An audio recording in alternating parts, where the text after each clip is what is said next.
I am Dr. Mark Lee. Welcome to our channel, and today you are going to hear a story that could change the way you look at blood sugar forever. If you have been told your glucose is borderline, your A1C is creeping up, or you feel stuck between fear and confusion, stay with me. In the next few minutes, I will show you what really works, what quietly makes things worse, and how a focused 90-day plan can change your numbers. Now let me make one thing crystal clear before we go any further. When I say I reversed prediabetes in 90 days without medication, I do not mean I performed a miracle, found a magic herb, or cured my body forever. I mean I changed the direction of my blood sugar so clearly, so measurably, that my markers move back out of the prediabetes range. And that difference matters, because false hope is dangerous, but real hope is powerful. And here is why this conversation is urgent. Prediabetes sounds small, it sounds early, it sounds optional. But the truth is, it is already a warning shot. In the United States, more than 2 in 5 adults have prediabetes, and about 8 in 10 of them do not know it. That means millions of people are walking around thinking they are basically fine, while the process is already underway. You may be one of them. Maybe your doctor mentioned it in one sentence. Maybe you saw a lab result and ignored it because you felt normal. Maybe you told yourself, I do not have diabetes, so I still have time. But here's the shocking part. That exact kind of delay is what lets prediabetes quietly become type 2 diabetes. And once that line is crossed, the risk to your heart, nerves, kidneys, eyes, and brain becomes much harder to ignore. So what exactly counts as prediabetes? An A1C of 5.7% to 6.4% is prediabetes. A fasting blood sugar of 100 to 125 is also in the prediabetes range. And A1C matters because it reflects your average blood sugar over about the previous 2 to 3 months, which is why 90 days is such an important window. 90 days is not random. It is long enough for your habits to show up in your numbers. Remember when I mentioned confusion? That was me. I remember hearing something like, your sugar is a little high, just watch it. And that sentence was almost useless. Watch what exactly? Watch breakfast, watch dessert, watch stress, watch sleep, watch my steps. Most people do not fail because they are lazy. They fail because they were never given a clear plan. And vague advice creates vague effort. So I stopped waiting for motivation and started looking for leverage. I asked a better question. Not what pill would fix this fastest, but what daily inputs were quietly pushing my blood sugar up over and over again. That single mindset shift changed everything. Because once you start looking at prediabetes as a daily pattern problem, you stop chasing drama and start changing rhythm. And the rhythm for me came down to 3 secrets. Secret number 1, stop feeding the spikes. Secret number 2, start using your muscles like your future depends on them, because in many ways it does. Secret number 3, protect sleep and stress control, like they are part of treatment, not side issues. Wait for it, because the third one is where a lot of intelligent people sabotage the first 2 without realizing it. But before I show you exactly what I changed, you need to understand the real villain in this story. It is not carbs alone. It is not one dessert at a birthday party. It is insulin resistance. Insulin is the hormone that helps move glucose from your blood into your cells for energy. When your muscles, fat, and liver stop responding well, blood sugar starts staying high longer, and that is when the trouble begins. So the first goal was not perfection. It was pressure reduction. I needed fewer surges, fewer crashes, fewer moments where my body had to deal with another wave of sugar it was already struggling to handle. And you will not believe how many people think they are eating pretty healthy while pouring sugar into the system 5 or 6 times a day through foods that never look dramatic.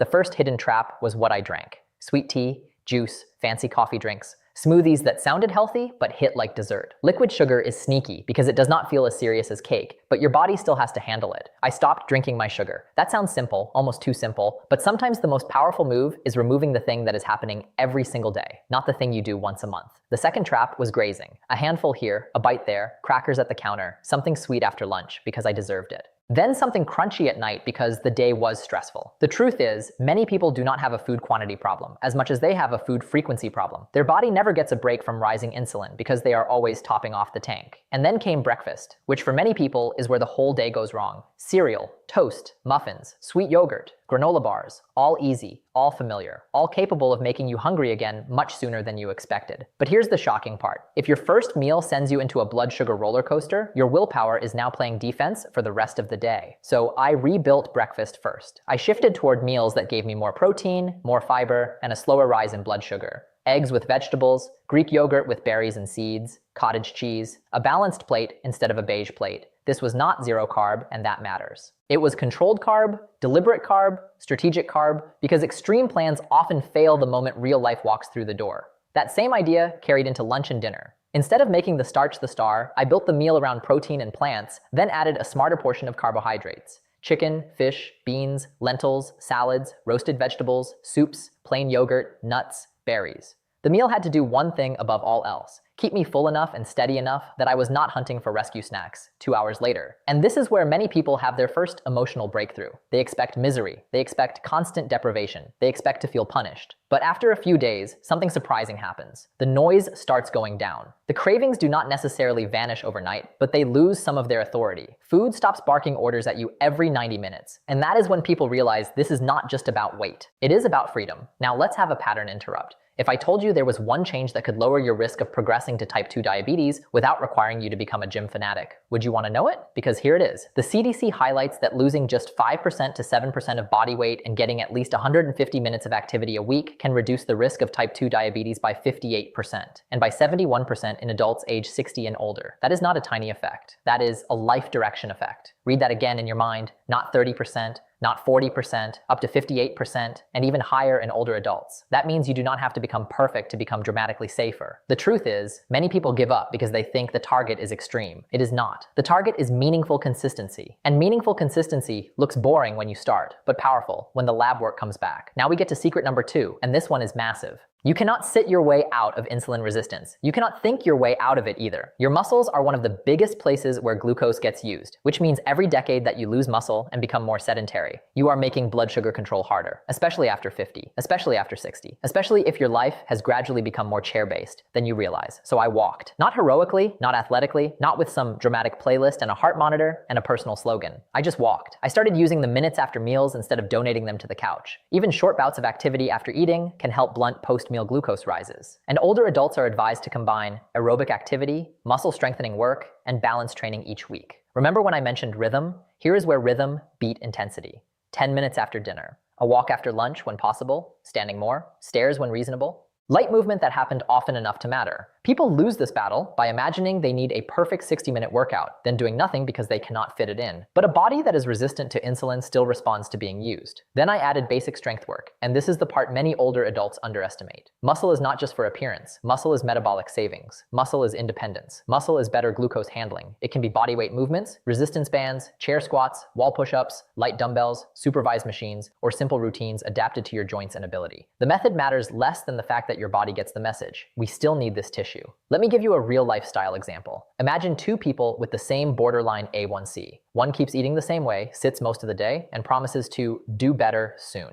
The other starts walking after meals, cuts the sugary drinks, adds protein to breakfast, and does resistance work twice a week. 3 months later, do you think those bodies are telling the same story? Of course not. One is reinforcing the problem, the other is interrupting it, and here comes another wait for it moment. The first sign that things were working was not dramatic weight loss. It was not some movie scene transformation. It was subtler, and in some ways even more exciting. I stopped feeling hijacked by food. The afternoon crash softened. The heavy, sleepy feeling after meals eased up. My mind felt quieter. My appetite felt less chaotic. That was the moment I knew this was going deeper than calories. Now secret number 3, sleep and stress. I know. People hear that and roll their eyes because it sounds soft compared with food and exercise. But the truth is, sleep problems and chronic stress can absolutely make blood sugar control harder. NIDK notes that healthy living for insulin resistance and prediabetes includes getting enough sleep, and poor sleep has been linked with reduced insulin sensitivity and worse glucose tolerance. Why does that matter in daily life? Because when you sleep badly, everything gets louder. Hunger gets louder. Cravings get louder. Convenience gets louder. Emotional eating gets louder. And suddenly the same person who felt determined at 8 a.m. is standing in the kitchen at 10:30 p.m. negotiating with cookies like they are part of a peace treaty. The body you are trying to help during the day often gets sabotaged by the night you keep ignoring. So I started treating evenings like part of the strategy. I ate dinner a little more mindfully. I stopped turning late night snacking into a reward ceremony. I gave myself a wind down routine instead of endless screen time. Was it glamorous? Not even close. But here's the shocking part. The biggest breakthroughs in blood sugar often come from unglamorous decisions repeated long enough to become normal. And no, this did not mean I never ate anything enjoyable again. That is another trap people fall into. They think the only choices are total freedom or total restriction. But sustainable change usually lives in the middle. A plate that satisfies you. A dessert that is occasional instead of automatic. A weekend that does not become a nutritional car crash. A plan that can survive holidays, birthdays, travel, and stress without collapsing. Now let's talk about the 90-day clock, because this is where the story becomes real. A1C reflects the previous 2 to 3 months. So if you want proof that your routine is working, you need a long enough runway for the data to catch up. That is why I did not chase weekly drama. I did not obsess over one bad meal. I focused on the trend, because trends are what change labs. And when the retest came, that is when everything snapped into focus. My numbers moved. That was the payoff. Not because I was special, not because I unlocked a biohack nobody else knows, because I got consistent with the boring things that actually influence blood sugar. And that is such an important message for anyone watching right now who feels behind. Ordinary actions become extraordinary when they are repeated long enough for biology to respond. But here's the shocking part. The lab is not the only scoreboard. You may notice your clothes fitting better before your scale changes much. You may feel steadier energy before you see a perfect fasting glucose. You may need fewer emergency snacks. You may feel more in control around food. Those are not fake wins. Those are early wins. And early wins matter because they give you momentum before the paperwork catches up. Let me add one critical caution here, especially for older adults. If you are taking insulin or glucose-lowering medication, or if you have kidney disease, frailty, significant weight loss, or other medical issues, do not make major changes recklessly. Work with your clinician. The goal is not to undereat, lose muscle, or trigger low blood sugar. The goal is safer metabolism, stronger habits, and a plan that fits your body, your age, and your medications. Now I want to reveal the 5 quiet mistakes that keep many people stuck, even when they think they are trying. Mistake number 1. Drinking sugar and pretending it is harmless because it is natural or sold as healthy.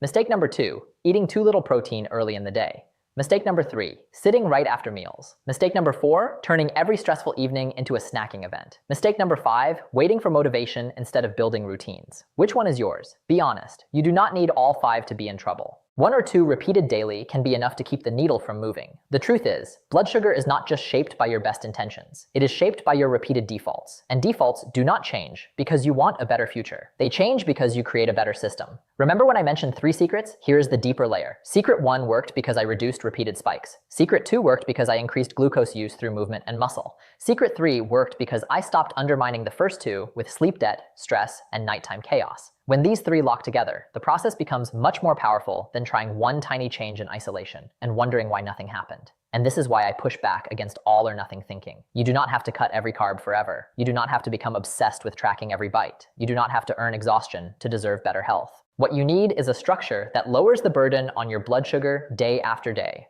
Less liquid sugar, better meal construction, more walking, more muscle work, better sleep.